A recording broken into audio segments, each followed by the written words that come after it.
de détruire le cadre de l'État-nation, de détruire le cadre de la famille traditionnelle, de détruire même aujourd'hui le cadre des sexes, vous voyez, de subvertir tout cela et de les détruire. Donc, pour en revenir, moi, simplement, j'ai compris cela.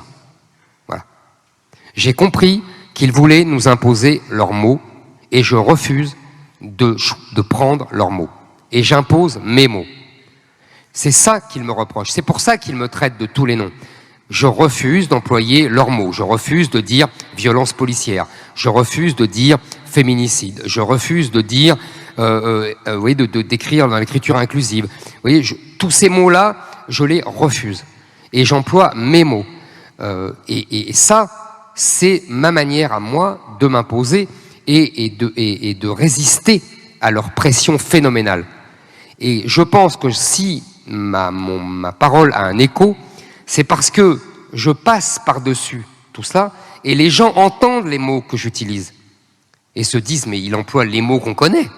C'est dommage de prendre le risque de blesser, toujours, des gens qui peuvent estimer que vous seriez antisémite, que vous seriez raciste, que vous seriez xénophobe, parce que c'est facile de le laisser croire quand on a envie de le laisser croire, c'est facile de le dire et de faire de telle sorte que ça mouline et que ça tourne sur le net, et c'est difficile d'aller expliquer que le racisme ou la xénophobie ou l'antisémitisme, c'est pas très exactement ça, parce qu'aujourd'hui, les mots ont perdu de leur sens, ont perdu de leur valeur, et c'est difficile d'estimer qu'on doit pouvoir parler comme si les gens avaient été formés dans les écoles qui ont été les nôtres.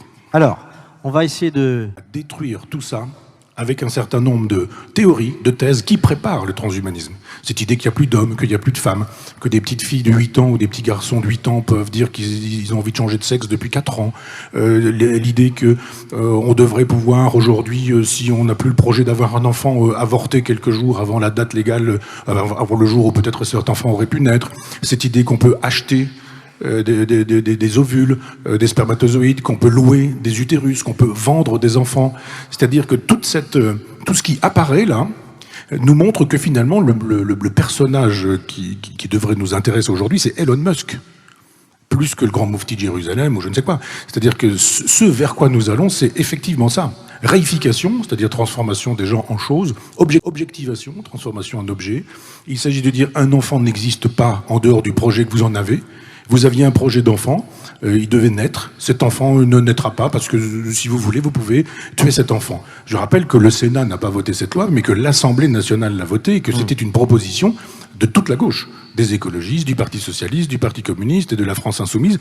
Ces gens qui normalement étaient censés s'occuper des plus pauvres disent, vous pouvez aujourd'hui, si vous ne voulez plus de cet enfant, en finir, nous allons tuer cet enfant et nous allons le détruire, etc.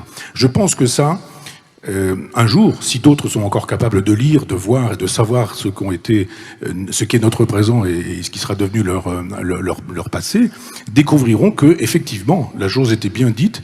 Il y a des gens qui auront le droit d'être des hommes et d'autres qui seront des sous-hommes. Je pense que nous allons vers un inhumanisme et que ça va très vite. Déjà, actuellement, à l'heure où nous parlons, sur la côte ouest aux États-Unis, il y a une truie qui s'appelle Gertrude, dont le cerveau est pucé et on lui donne des informations numériques. C'est-à-dire qu'on fabrique dans le cerveau de ce cochon des souvenirs de choses qu'elle n'aura pas vécues. Ça veut dire qu'on peut enlever les souvenirs de choses qu'elle aura proprement vécues, et ce qui est possible sur cet animal est possible sur les humains. Quelle force spirituelle s'opposera à ça? Alors, seule une force spirituelle le pourrait, il n'y en a pas. Moi je pense que la vraie crainte, elle est là. Alors Michel,